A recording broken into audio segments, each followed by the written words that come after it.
we have Úna Kierse here tonight from Killaloe, who is going to be speaking about the eel weirs and the fisheries in Killaloe. Úna is a local historian and tour guide. She was very actively involved in the Brian Boru Festival back in 2014. Many years ago, we traveled together to Milwaukee for the Milwaukee Irish Festival, and she gave some great talks there on Brian Boru.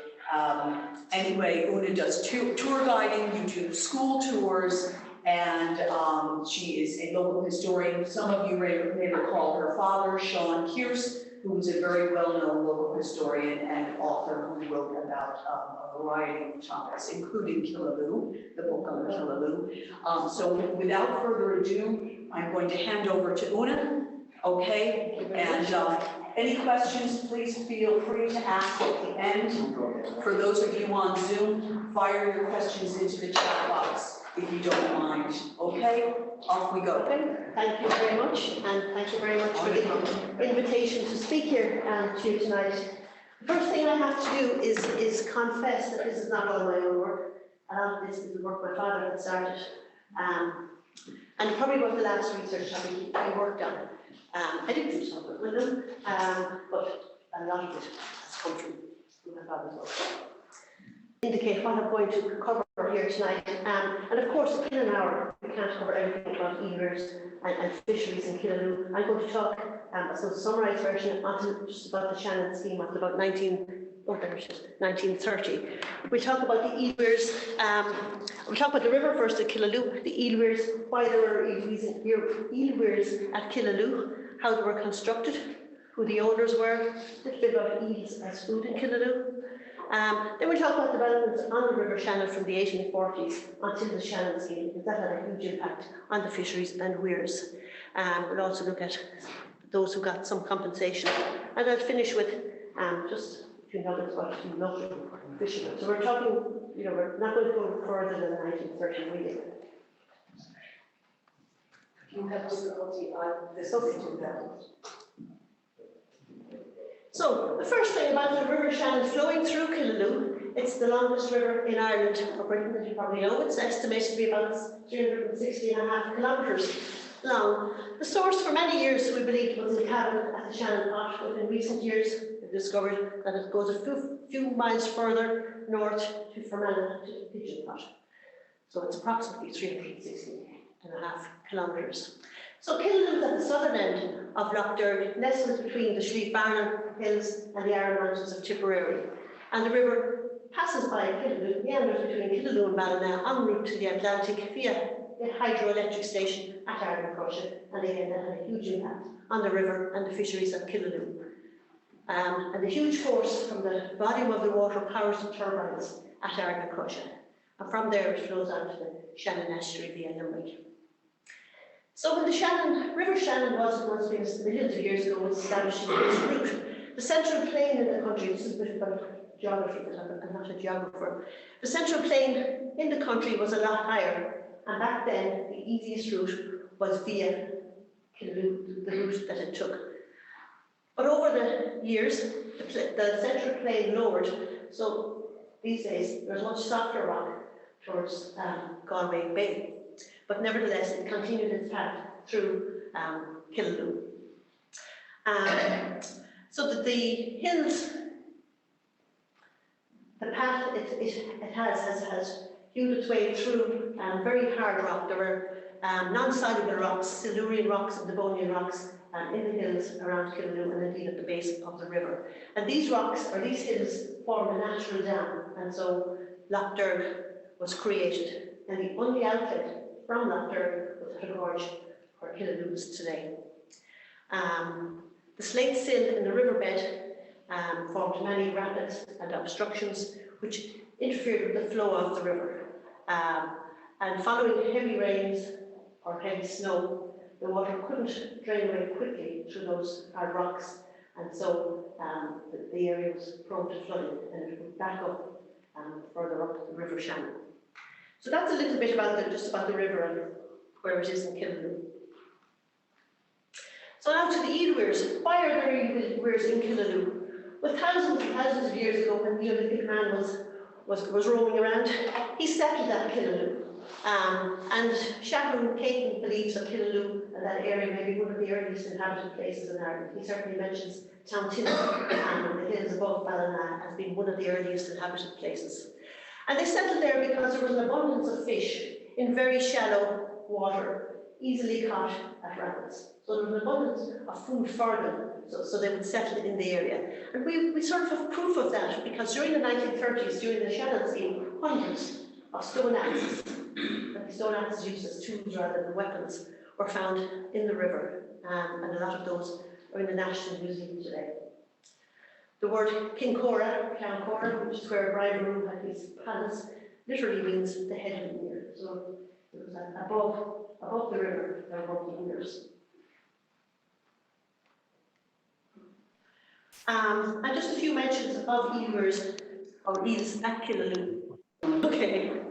Now we're on to the construction of weirs. And this is taken from Thomas Rhodes' first report on the Shannon navigation in 1831. There were a series of reports written or produced for the commissioners for the improvement of navigation on the River Shannon, and this one is from 1831. And here he talks about the construction of the weirs, and of course he's talking about how they're obstructing the flow of water. It says the eel weirs are formed on the bed of the river and are composed of oak stakes about 3 inches diameter, set vertically in the river. Their length varies to the irregularities of the bed of the river and rising to a height somewhere above the surface of the medium water.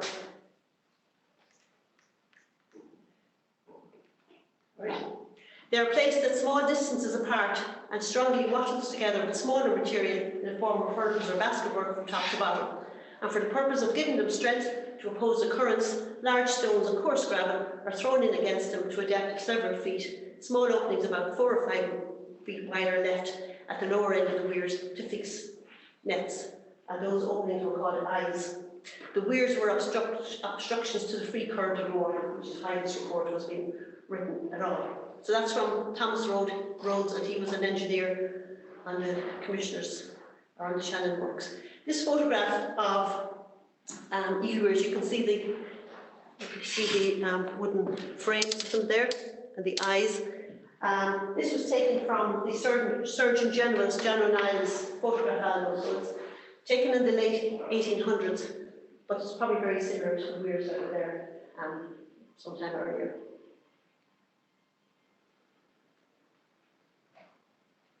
And Maurice Lenihan, the famous historian, he describes the old Killaloe fishing weirs as follows. This came from the Nina Guardian in 1869, but he's referring back to a few years earlier. The weirs were arranged in irregular serrate ranks across the river, some extending from one side and others from the opposite side. Their positions being selected from the shallowness of the waters and the direction in which the eels were known from long experience to make in the descent of the river. Each rank contained several weirs or eyes, as they were called, to which nets were attached, each of these eyes being known by distinctive names, generally in Irish, and having different tenants. And we'll see these names as we go on. So really they zigzagged across the river, and the 1840s map of Killaloe I have here shows the positioning of the weirs up and down the river at Killaloe. Just before we get into the owners, just a little bit about food and eels. Maurice Lenihan describes it as, again he was writing, and he said, formerly eels were regarded as an important and luxurious article, especially in the absence of fresh meat throughout the winter. In England, the landlord's rental was often paid in eels, especially the rent of mills and lowlands lying along the rivers where eel weirs were erected. This part of the Shannon, Killaloe, has been famous for centuries for the eels, which have been taken in enormous quantities near Killaloe. Many years ago, these sarpents were so plentiful that the inhabitants lived on them all year round. During the dark nights in winter, the eels were captured by the ton, and as transit by rail was not possible at that time, the fish was corned, collared or smoked, and formed the chief dish at every table for miles round. So much so that the term Killaloe bacon, potatoes and eels, enjoyed all the popularity of a household throughout much of Munster. And that Killaloe bacon, the eels and potatoes was mentioned in the Dublin Journal in an article as well. And there are some recipes there for eel recipes if you like them.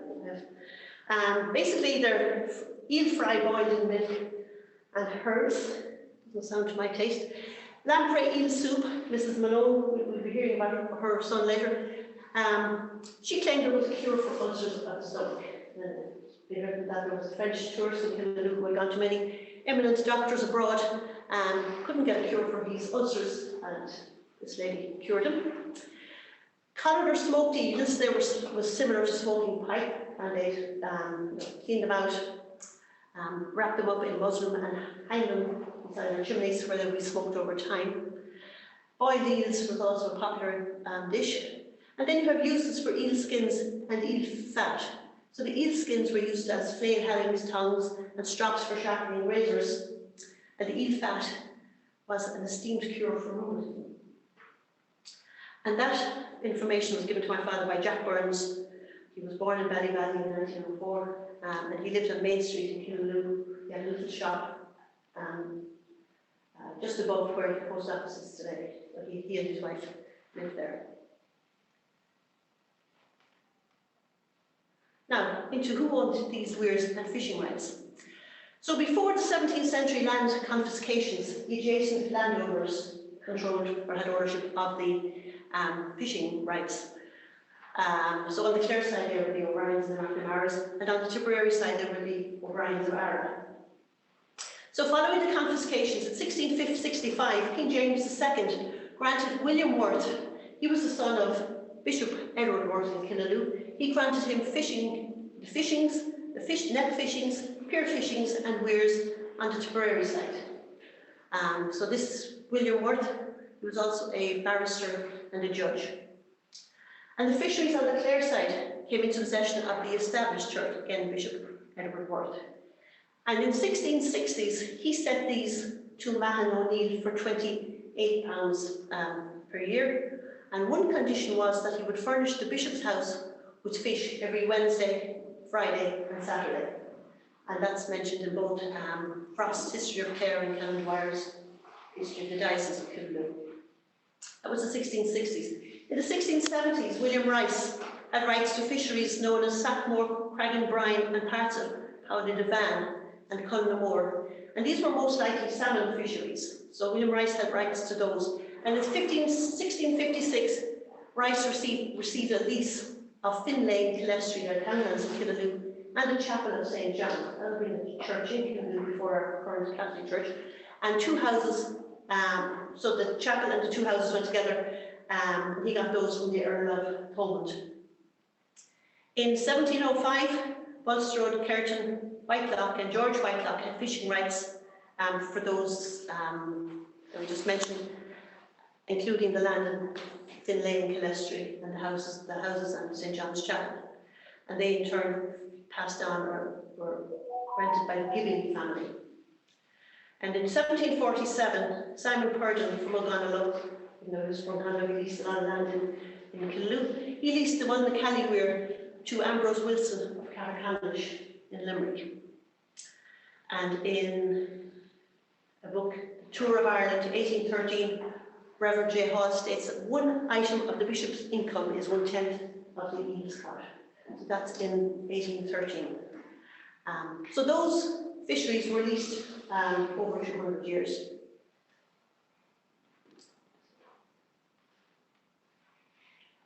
Now here we come back to Morris Lennon, and he describes the old fishing weirs in Killaloe. He gives us their names. So he has them ranked, first rank, second rank, and lower rank. The first rank nearest Kincora were Sonahan, Saground, Somur, I don't know how to pronounce it, Sofalain, Turk. That little red writing hidden there that just says that any of the names beginning with S-O, so refer to Eel Weirs, and the rest are probably salmon weirs. And I noticed when I was doing this that my father had taken note of, I had mentioned who had told him that. And back, so he was looking at this back as early as 1974. And Eamon de Hoore in the Ordnance Survey Office in Phoenix Park told him about the SO at the beginning when he was referring to Eel Weirs. So the first rank was nearest to Kincora, second rank above the bridge, Solon, Brion, Sonahira, so Weag, Sonagower, so come on, so they all start with so, most of them, and those are the Eel Weirs, and then we've Clobbeen and Craggan. And then we have a lower rank above the bridge, Mama, Hag, Beg, More, Quilla, Killaloe, Sunna Green, and Bonaparte. I'd love to know why they're called those.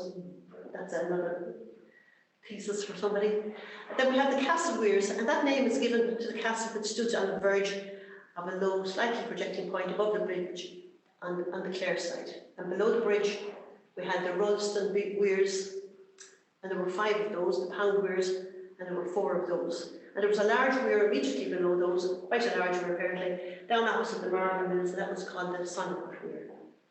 So you can see they all have different names. Some of those weirs, some of those may be the names of eyes on the weirs, it might be the complete weir itself. This is a map. It's not very easy to see, but it just shows you all the numbers there.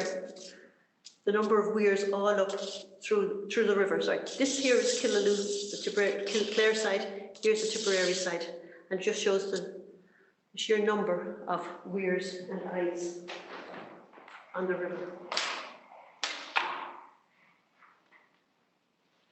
Next, we'll have a look at who the proprietors, the lessees, the tenants were in 1837, and this again came from the third report of the commissioners for the improvement of navigation of the River Shannon. And I suppose part of the reason we know so much about the weirs is because they came under study because they wanted to improve the navigation on the River Shannon. They couldn't navigate between Limerick and Killaloe, even though the canal opened in 1799, larger boats couldn't navigate. And they wanted to improve the navigation on the entire river. So here we have the location of the weirs on this side. Then we have a bit of detail about them, the names of them, who the proprietors were, and who their lessees or tenants were. So we see some big names here. Cosand, Killaloe, there were a total of 24 weirs, and that included Cosand, Fort Henry, Castle Weirs, and sometimes this word is called Fuelan Weirs. The proprietor was Francis Short, and here are the tenants, Johnson Ward, another Johnson, Gleeson's, Finn, and Ducey's. Below the bridge we had a number of weirs, Sonnegat, Pound Weirs, and Rolleston, and we can see the proprietors were Henry's, Parker's with Valley Estate, Rolleston, and above the bridge we have Hag, Quilla, Cragan, and Somore, and their proprietors were George Wicklow, Philip Reid, and Miss Tandy, and the Bishop of Killaloe. We'll see that the Bishop of Killaloe owns quite a number of weirs. So the Bishop of Killaloe owns weirs at the Moys and above the bridge. And he had them leased to Richard Winnett, and he had land in Creevrue, the Nihils, and to McDonough's and Moorlands. So the Commission for the Improvement of the Navigation on the River Shannon hired Thomas Rhodes, civil engineer, and he recommended work that has to be done in order to improve the navigation. So he recommended that river works at Killaloe should include removing most of the weirs that were just listed. They were seen as obstructions to the flow of the water, and other obstructions included shallow, very shallow water, rocky ledges, small islands, huge rocks, the O'Brien of Ara Castle on the Tipperary side, jutting into the River Shannon, and the wall that had been built when the canal was built. There was a wall between, originally there was a wall between the canal and the river, and the 1840 works recommended removing that wall. The resident engineer at the time was Thomas Barton, a Killaloe. The work commenced on the 18th of May 1840, removing weirs and deepening the water. Part of Inch Hill, that's where the Lakeside Hotel is today, part of that hill, the lower part of that hill was removed during these works, and a curved weir wall 1,100 feet long was built from the Clare side to the Tipperary side. So literally curved from the Clare side over, we'll see a photo in a moment, in front of the Inch Hill. And this weir wall included a pass to allow young eels to travel upriver. And the aim of the weir wall was to regulate water upriver as far as Meath and Galway, and so prevent flooding. and this weir wall was completed in 1843. So you have the word weir, fishing weirs and weir walls. Weir walls are for regulating control of our flow of water, whereas fishing weirs are for trapping fish. So not all the fishing weirs were removed. Some of them were taken over by the commissioners, and they were leased temporarily to locals, so that they didn't deprive them completely of their supply of eel. And these leases were advertised in local newspapers. So this is a map from 1837 showing works recommended by Thomas Rhodes. So this here is the Tipperary side, this is the river, this is the canal, and this is the Killaloe town. That's the cathedral, this is the bridge. So here's Inch Hill. This was the pink part of the bits that were planned to be removed. This is the pier head. There was part of it land to be removed that was interfering with the flow of water there. These small islands were removed. This was the castle, the O'Brien of Ara Castle on the Tipperary side that was just demolished, and more widenings made on either side of the rivers there. This this canal wall, built when the canal was nearly completed in 1799, was also demolished. And that canal was to let boats pass, yes, pass water. The river wasn't navigable. The main river, Killaloe, wasn't navigable. It was too shallow. There were a lot of rapids. So this canal between Limerick and Killaloe, You go all the way. it went all the way as far as it does this canal. But during the Shannon scheme, part of it was flooded, so it's not all there today. Yes, but originally that canal. Oh yeah, and it was. It took 40 or 50 years to complete it, and there were a lot of controversy and mismanagement of money. No more than projects today, and of course it took way longer than was ever envisaged. And there were 3 locks built close to Killaloe to facilitate that canal and the depths of the water. They're open again. There's no need, you don't need to travel on the canal these days. Those tops are just for the water or something. Greenways. So this is the work that was planned at Killaloe.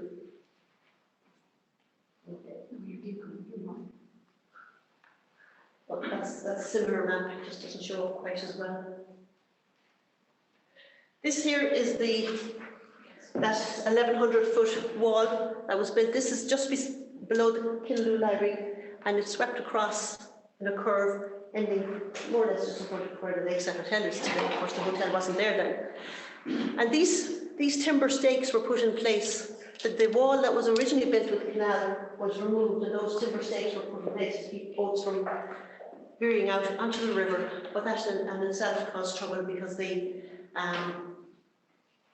it was very hard to navigate in the canal in poor weather, and often wasn't navigable at all in winter time.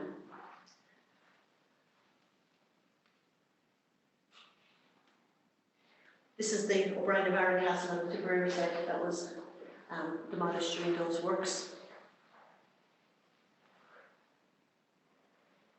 So, compensation for the loss of those weirs. In the Limerick district, which included Killaloe, the first report of the commissioners divided the River Shannon, the complete River Shannon, into different districts, and Killaloe was included with the Limerick district. So the total compensation for the Limerick district for weirs, lands, buildings, and the Limerick Navigation Company property was over £18,500. Eel and other fishing weirs accounted for more than £5,500 of that. And of that £5,500, most of it went to the bishop. He got approximately £3,000. But we see that Francis Short got £749 or more. The Henrys got £25 for theirs, the Parkers £25, the Rollistons £58, and George Wicklow £49. So that was some of the compensation for the loss of the weirs. There was one fatal accident during this phase of the work. In August 1842, during blasting, one of the explosives blew a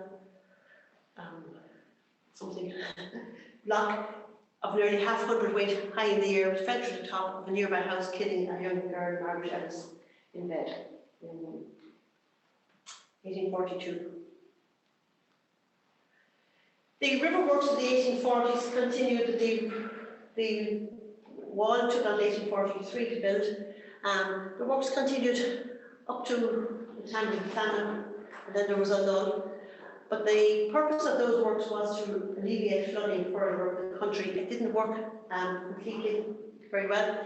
So in the 1880s, more work commenced, and there was flooding in the 1860s, which really drew attention to it once again. It drew attention to the river Killaloe, and in 1865, another special committee was set up to investigate further drainage and navigation improvements. And just a bit there about the weather.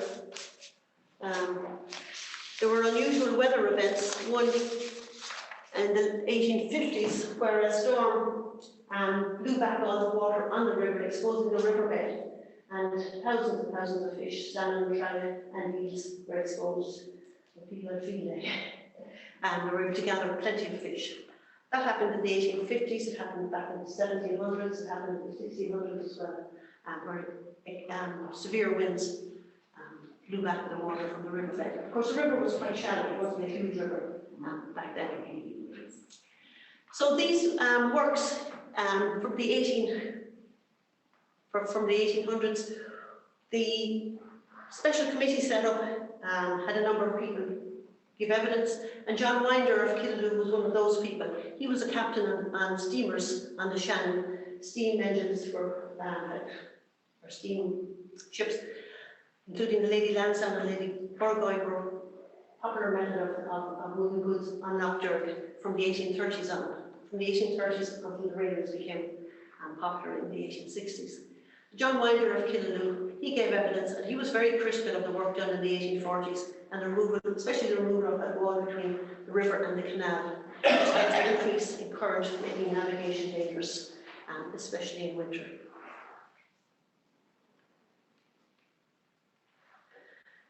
In 1874, there was a Shannon Act, which allowed more work to be recommended, including the erecting of sluices at Killaloe and further deepening of the water.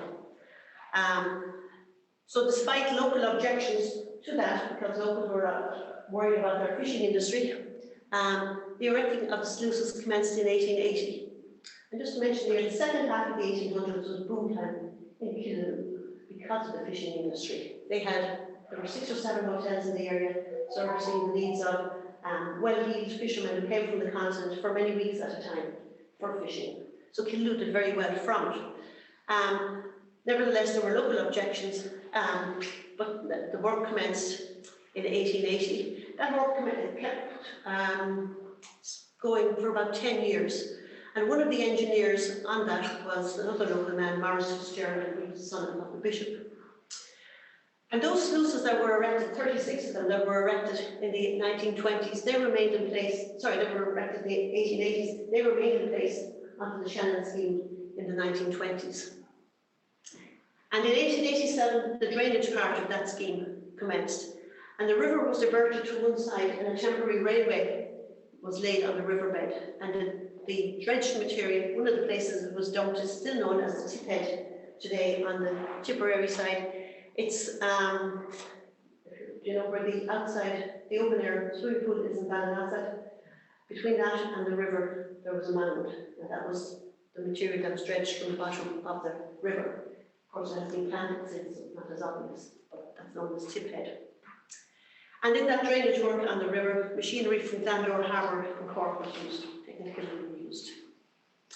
During this phase of the river, 2 men drowned in 1889. One was a local man, Michael Gorman from Killaloe, and the other was Michael O'Brien from Limerick. He was the foreman, and they fell from a dam that was being constructed. That's the temporary railway line on the bottom of the river. The men there had long hard days of work. They start at 6 in the morning and 6 in the evening.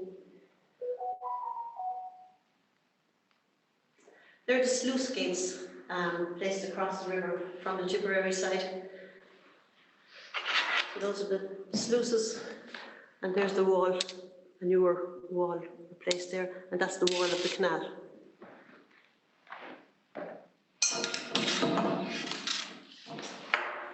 Killaloe wasn't the only place where work was carried out. It was carried out in O'Brien's Bridge as well. In O'Brien's Bridge, someplace it had some new arches added to the bridge to increase the water flow. Some local reaction to the work. Sylvester Hurley, he was a local hotelier. He owned the Abbey Hotel. And despite he and his brothers having thriving businesses at a few hotels based on fishing, he repeatedly complains about the damage to the fisheries. He was also a prolific writer. He was always writing to newspapers. He was a frequent contributor to the Fishing Gazette. So he was writing about, I suppose, the damage to the fisheries. As I said, pay and working conditions for the men, for the labourers on the works, led to strikes and demand for increased pay. There were more than 200 labourers employed on the project, working from 6 a.m. to 6 p.m. for 15 shillings a week. So when they went on strike, it took the clergy getting them on to get them back to work and getting a pay rise. So we're on to now the second half of the 19th century and the fishing rights. So the salmon and trout fishing at Killaloe was strictly preserved for over 2 miles on both sides of the river, and it was considered some of the best fishing waters in Europe. And Surgeon General O'Neill and later John Crowe, they owned the fishing rights between the bridge and the pier on the Killaloe on the Clare side of the river. The Spates owned 2 miles below the bridge, including the former Bishop's Fishery, and in 1865 they leased it to Mr. Young of Brockley Park in County Laois, and later to Odell Pinter of Cambridge. And he sublet it, but he retained the line and rod for himself for the months of June and July. In 1920, Spate had to leave Ireland as his house at Ardentagle. This was not during the Troubles. He had to leave Ireland as his house in Ardentagle was attacked a number of times, and he sold his fisheries to Frank Quipp of Rochdale in England for £1,126. And Major Harry Lefroy leased part of the Bishop's Fishery from him. Harry Lefroy was in the British Army, and he was in charge of recruitment in Munster for the British Army for the First World War. And Harry Lefroy was one of the main instigators of the Soldiers and Sailors Scheme, returning soldiers and sailors scheme, where returning soldiers and sailors from the war would be given a house and a bit of land. And there's several of those houses in Killaloe and Ballina. That's Harry Lefroy. There's a plaque in his memory on the wall of the cathedral. Frederick Thomas Henry had the fishing rights adjoining his land at Fort Henry. It's on the Tipperary side. And these were let to Major P. Traherna, an accomplished English fisherman. But what about the locals? There was free water for the locals to fish in, and there were 2 stretches. One was on the Ballina side above the bridge and on either side of the sluices, so anybody could fish there, and the other was below the bridge for a short end between the Clare and Tipperary banks. So those people we just mentioned owning the fisheries, they often had agents working for them. And usually those agents were local hoteliers. Their waters were divided into beats, and those were let to visitors to fish at £5 to £5.25 a week.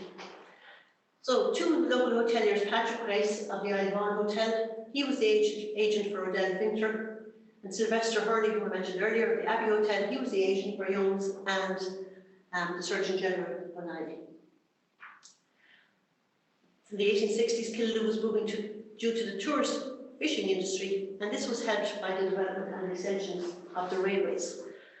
Bird Hill Railway Station opened in 1860, and Killaloe in April 1862. It was called Killaloe Railway Station, even though it was on the Ballina side. It was where Flanagan's Bar and Restaurant is located today. And the red brick house beside it, that was the station master's house. There had been talk for a long time about having a railway station, and originally it was supposed to be on the Killaloe side, but eventually when it happened, it was on the Ballina side. So Killaloe actually had a railway station before Nina. And of course the railways helped bring people into the town. And there were a number of hotels catering for the needs of all these fishermen. I already mentioned the IWAI Hotel and the Abbey Hotel, the Kincora Hotel, the Royal Hotel. There was a hotel on the Royal Parade as well. There was Shannon's View Hotel, there was Loch Derg Hotel. The Lakeside Hotel itself didn't open until Easter 1900. And it was built by a company called Shannon Development Company, not the one we have today, different Shannon Development Company. And it was built because they were promoting the use of passenger movement on Loch Derg.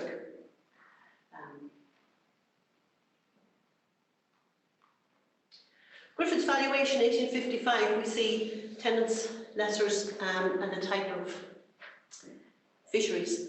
So the Griffith's valuation lists with the buildings and the offices and the outhouses and whatever's been listed.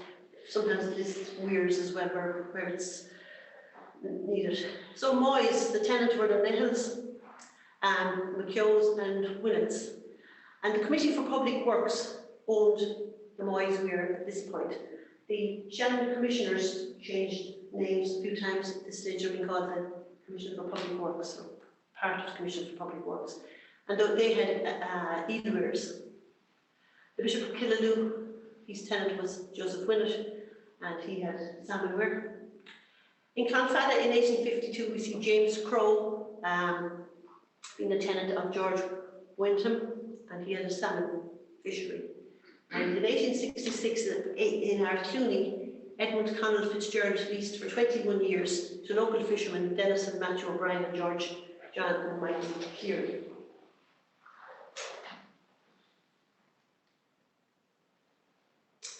So we're coming up near now the Shannon scheme. So all those works on the river must have had some impact on the fishing. But it really was the Shannon scheme that was the death knell for the fisheries in Killaloe. Because there was the 1925 Shannon Electricity Act, allowed for the development of the hydroelectric power station by Siemens in Argocrusha. And there was compulsory purchase of lands and fisheries by the Department of Industry and Commerce. And 520 acres between Killaloe and O'Brien's Bridge was permanently submerged. I'll just give an example of some here. For example, in Arclooney, Lawrence Flynn lost 64 acres and he was compensated by £2,250. Morris O'Brien, also in Arclooney, lost 38.5 acres and his compensation was £1,450. In Clonfala, we see Dennis Crowe, 21 acres.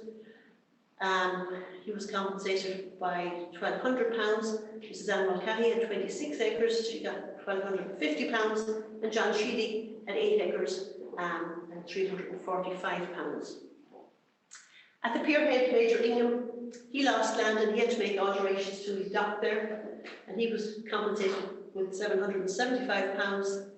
And at Moyes, 31 acres was acquired, that's close to the Bishop's Palace, and £1,520 was paid in compensation to the Church Temporalities Committee or Commissioners.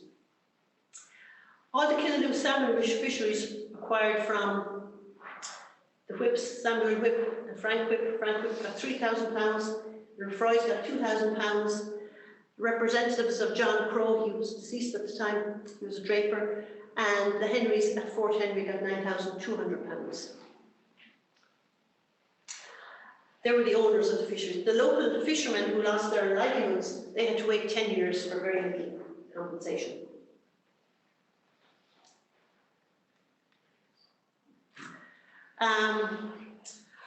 Arthur Taylor, he valued Shannon fisheries for the Department of Industry and Commerce in October 1929.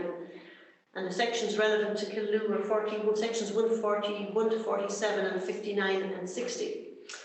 So we just have some comments that he made about the fisheries here. He considered the Fort Henry fisheries very fine fisheries. And Major Lefroy's fishery, a pool fishery opposite the mill at Killaloe, was rented for £80 per year to Sam Whibb. He had a 15-year lease from February 1924, and included in that was a clause that the lease could be broken if Shannon Works were going to interfere with that. The Froys had a reversionary interest in another fishery and left to Frank Whibb for £1. That meant that the Froys, after a Froys time, would go back to the original owners. The Bishop's fishery below Lefroy's, from below Lefroy's to Clarisford, was formerly attached to the bishopric, and it was purchased in 1920 by Frank Whibb from Spates. And Mr. John Crow's fishery, he was a draper in Killaloe and Dundrum in Tipperary. It was a condition of purchasing his drapery business that he purchased that Weirs as well. The two came together, and he let it to Whibbs for €40 a year. Roger O'Farrell of Clonfada, who's deceased, that was previously owned by Lord Leconfield and previously leased to Dennis Crowe of Crow's Lock in Clonfada. But when it came to getting compensation, the district court decided that Crowe had no right to it, and it became the property of O'Farrell's and was acquired under the Shannon Electricity Act. So Crowe had continued to fish it, and even he paid the rates in it, but when it came to coming for compensation, because Lord Leconfield had sold his land to his tenants,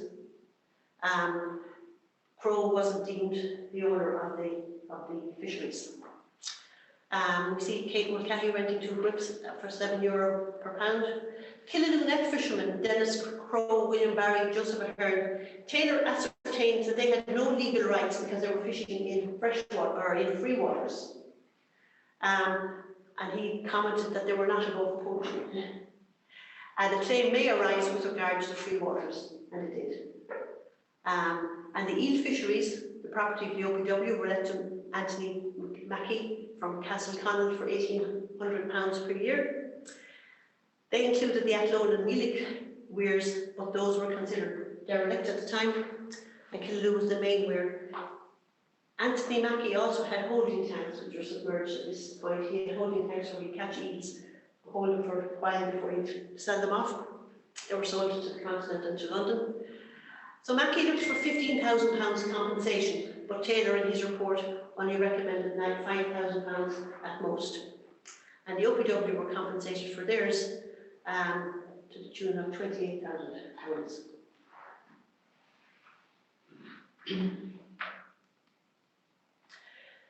These here are wooden holding tanks for the eels. I'm not so sure that these were Mackey's ones, but they were similar to what he had, and those were in Killaloe. That's one of the Lawrence collection photographs.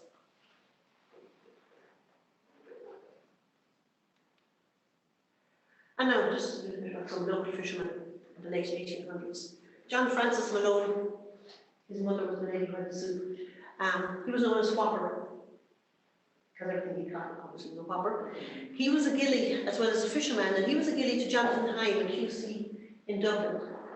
And once the Mayfly appeared, John Francis Malone contacted him, and he dropped all his legal work and come to Killaloe for a month, ignoring his work in Dublin.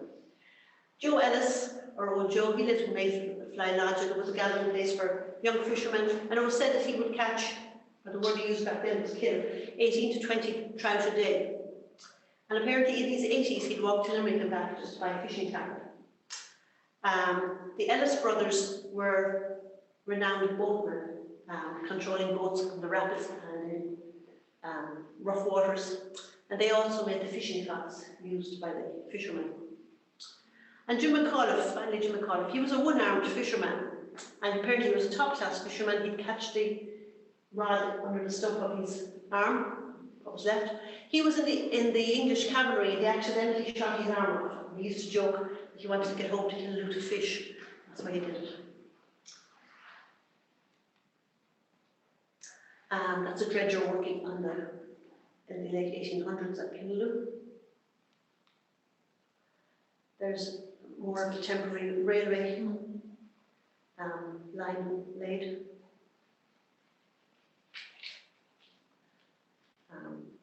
more of the dredging pictures. Another of the railway. That's Pigeon Lock. That was one of the locks that was submerged in the when the river was deepened. And of course, Friars Island on the below the bridge was permanently submerged, and St. Louis Oratory, which today stands up beside Catholic Church in Killaloe, was removed from that island before it was submerged. So St. Louis had an oratory there, and it was removed stone by stone. Each stone was marked, and it was rebuilt where it is today, beside the Catholic Church in Killaloe. You can see a weir there in the distance. That's just another map. That's a brief summary. There's lots I didn't get to cover. There are lots of things written about court cases involving fisheries, which often give details of things you might find other places. So I don't have those mentioned there. It would be nice to know more about the names of the various Eel Weirs and the IWAIs. So I hope.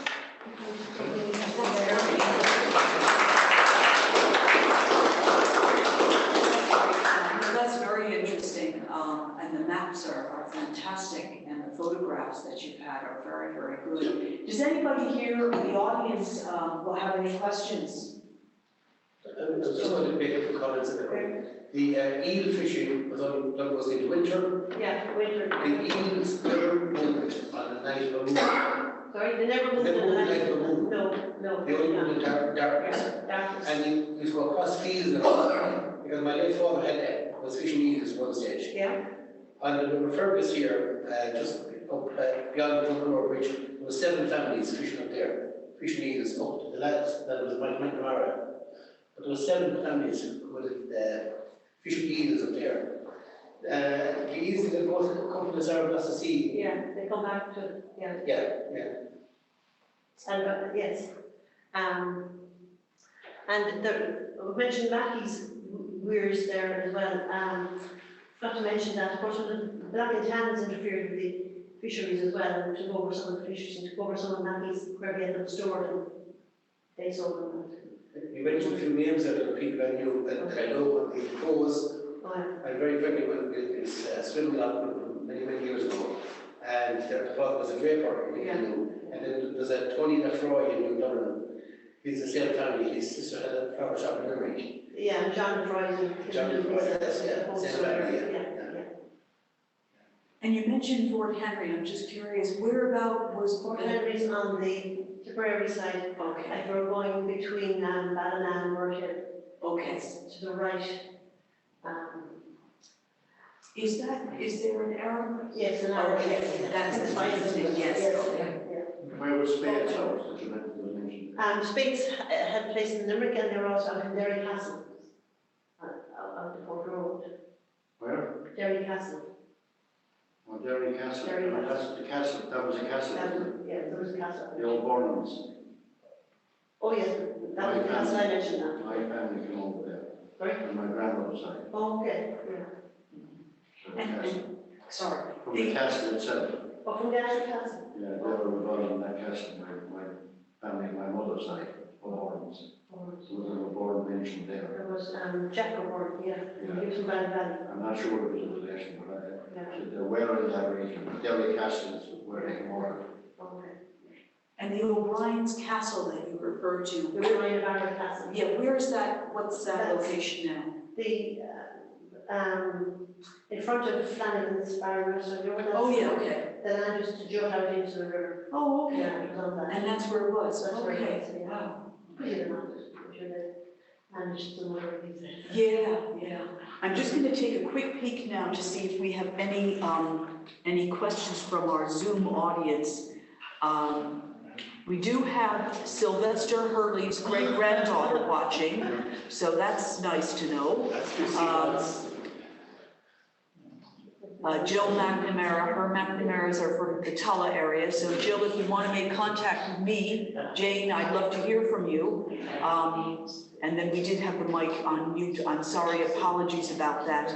Does anybody on our Zoom call or on Zoom have any questions? If you do, please feel free to to put them into the chat box. If you do have questions. No, I don't see anybody. I have maps here if anybody wants to see There we those. do, yeah, we Those have are the maps if people Yeah, do maybe want just to. before you, Chris, there was a reference there to fishing cots. What were they? Were they That's exploited? the boats, the type of boats. Oh, yes. Yeah, they have working with a long pole and and everything, Ellis was. The Anglo-Saxon names between original people that had the land around there Oh, had moved on. okay. But the names usually got the story of Frank It's always, yeah, there was one there, Soul and Leary, so was that to do with sheep, Son of Quarry, or Son of Clare, priest or chief, whatever. Yeah, that's interesting. Okay. So saying that earlier about the storms and they just push all the water away and the fish were exposed. Yeah, I think we said that the river has deepened a lot since. well, it was deepened in the late 1800s, the 1800s, and during the Shannon scheme. So the bed was dug up, is that it? No, it was before that work, the river, see if I know a photograph, the river at Killaloe, where it's quite deep to the other side of the bridge, that was quite shallow. Right. So the winds blew back the water, held back the water, I suppose, and exposed the fish on the river bed. Yes, but it's the river is quite high there now, so Yeah. how did that happen? Was it dredging? Oh, it was dredged All right. for the, yeah. So it was very much like They dredged the river to make it deeper. it goes up that to the river, and those potentially. Oh, right, okay. Originally, it was to relieve flooding further up the country and improve navigation on the river. And finally, then it was during the Shannon scheme. So there'd be a force of water on the headways into Ireland. And the city could be brought down later on the escort itself. And as time went on, they started development, they dug up the whole river down, so it went faster to the sea.